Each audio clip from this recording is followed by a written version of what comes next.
Presidential turnout in the last two cycles, and actually probably the last 3 or 4, we're up here in Northern Virginia, just to pick a place, we're about 80% turnout. This year, because we have elections every year, what will turnout be this year? 1 year later. Probably 40, 35, 40. So in other words, we're going to have half the turnout this year that we had just last November. And that's why people are sort of gambling on, well, we don't normally have this kind of problem. Mr. Cummings' question, a very apt question about, well, what about seniors or people with disabilities?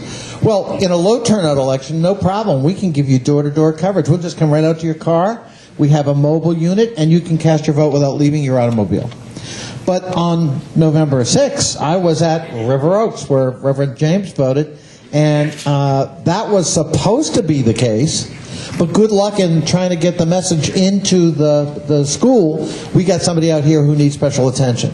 And I saw people get discouraged and just drive away with mom not voting because it just took too long. It was too hard to get in. Who would they contact? Trying to reach people by phone, impossible because of the numbers and so forth. So we've got a lot of work to do, it seems to me. And I think your point's very well taken, Keith. This is the new normal. Imagine that, people actually wanting to vote. That ought to be our new normal. And Sandra. And I'd just like to say I've voted in the other elections, and normally I've been able to walk right in, no one else was in there, and walk right out at the same precinct. Absolutely. And I want to, Colleen's point, and Keith, I wonder if you just briefly comment, because what Colleen's talking about here is people. This encounter she had with this particular poll worker, clearly that person was not properly trained.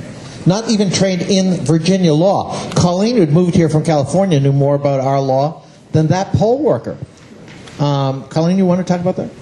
I just want to say that if I took the time to Google Virginia voter law and 3 clicks later realized what I needed to do, the poll workers should do the same, and the people who train the poll workers should do the same. It is not too difficult, I think. I hope. Yeah. Let me just add. I mean, we have a number of election officers here. Prince William has a pool of about 1,000 election officers, and since we have elections every year, we train them, and we require the officers to come to training before each election, and we do everything we can to train them to be sensitive to all the issues that have been talked about today. But frankly, this is another one of the realities. That the average age of the election officer is getting up there. So, if anyone who is bilingual or has that's younger than 70, we would love to have you work in our precinct. Hey. All right. Let me just ask one final question of both Mr. Supervisor Principi and you, Keith. We're kind of in a strange conundrum here because another quirk of Virginia, the Electoral Board is really a state entity, but the local stuff that they do, including machines, are financed by the governing body locally, not by the state primarily. Is that correct? That's correct. So it's really the whim of, or the will of the local governing body as to whether to invest or not invest in backup machines. And of course, we've got the added problem that the machines Prince William has, by state statute, you cannot replace them. With those machines, you can't buy any more of those machines.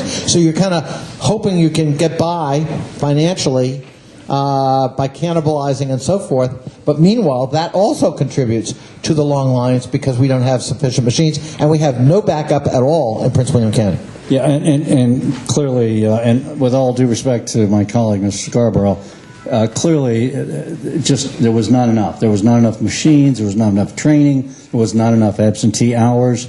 In the context of the machines, we could have done what our colleagues to the north of us did and bought the optical scanners and had those in place at all 76 precincts if we wanted to make that investment. And we did not. And to the credit of the Board of Supervisors, we've had some very tough economic times. Our revenues are down, and folks, we're not looking at machines as a critical unmet need. We are now. And we are looking at what it's going to cost us to make sure that we can have new machines in place by the time the next presidential election occurs. Yeah, as somebody who served in a local governing body and headed it for 14 years, a different way of framing that question is, what's the price of democracy? Whatever it is, to my way of thinking, it's got to be made. That's the investment we got to make. And I assume that a federal legislation such as the one we're contemplating that provides resources, if local governments agree to certain kind of standardized reforms, might help a local government, for example, look at new options for machines, look at more training, and be able to actually recruit folks of whatever age who could help us in this process so that the experience Colleen Ho had is not repeated. Absolutely. Congressman, in fact, the machines that we have now were purchased largely with federal dollars in 2003. Under in reaction to Right. the 2000 mess. The other, as Frank mentioned, the Electoral Board and the Registrar are essentially state employees. The salaries for the Registrar is paid for by the state. All of the other costs, basically, for conducting elections are picked up by the Board of County Supervisors. And in the 5 years that I've been on the Electoral Board, the state has cut back the amount of funding they provide every year as well. And so the county has picked up some of those costs, but it's not just the Board of Supervisors, it's also the General Assembly. When they set a minimum standard of 1 per 750 voters, when you do things on the cheap or by the bare minimum, then that has consequences. Well, and I'm going to final point. We all like local control. That's really important. But the idea that there would be, for example, 137 different approaches to a federal election in the Commonwealth of Virginia, based on what jurisdiction you live in, is a little bit much. You mentioned early voting, otherwise known as absentee voting. We had a problem because of Hurricane Sandy. And some polls that were supposed to be scheduled for accepting absentee ballots early could not function. In Prince William, those hours were not extended. We didn't try to compensate for the lost time. It was just an absolute loss. Whereas in our neighboring jurisdiction, Fairfax, we did schedule extra hours to compensate for the fact that some folks could not get to the polls, obviously, because of the hurricane. Is that correct? Yes, and that was actually, I referred earlier, the three members have gotten along, but that was the first actual case where we had a party line breakdown, was extending the hours for absentee voting. Mr. Cummings? Yeah, just very briefly, Representative Connolly,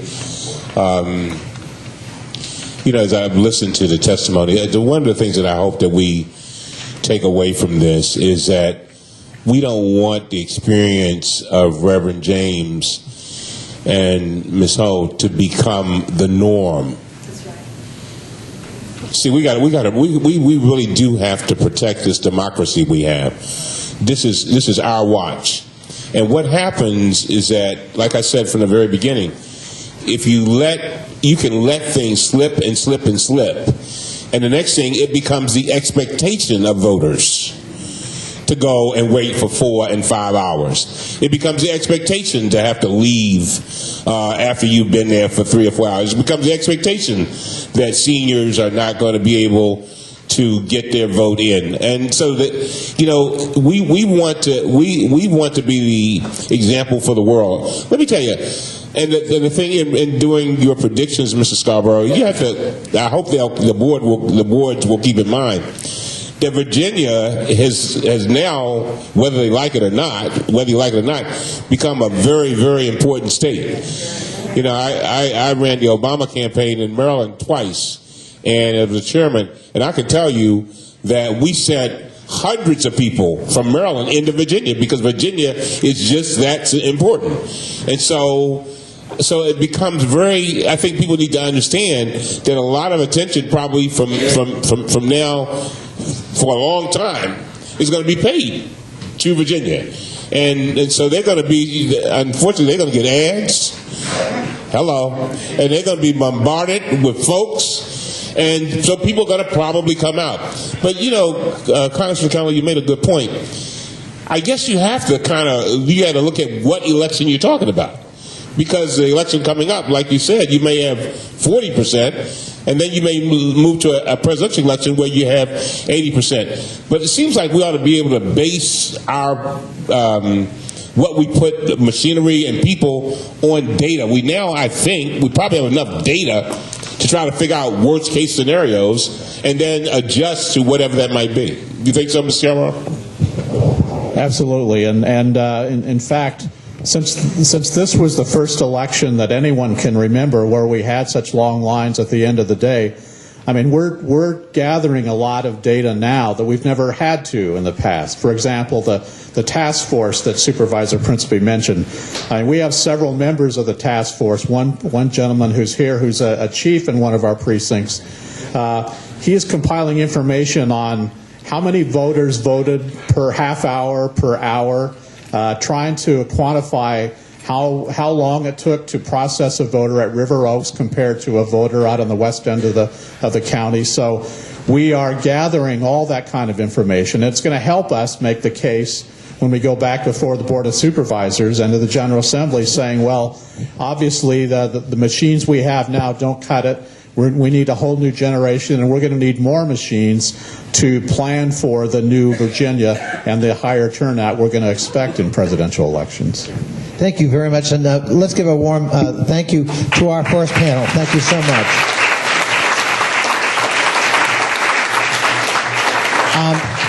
Our second and final panel is we're going to move from sort of the particular here, especially in Northern Virginia and especially in Prince William County. We're now going to talk about sort of, the national implications of voting reform and the need for it. And so I'm going to ask our second panelists if they would come on up. And while they're coming up, to save time, I'm going to introduce them.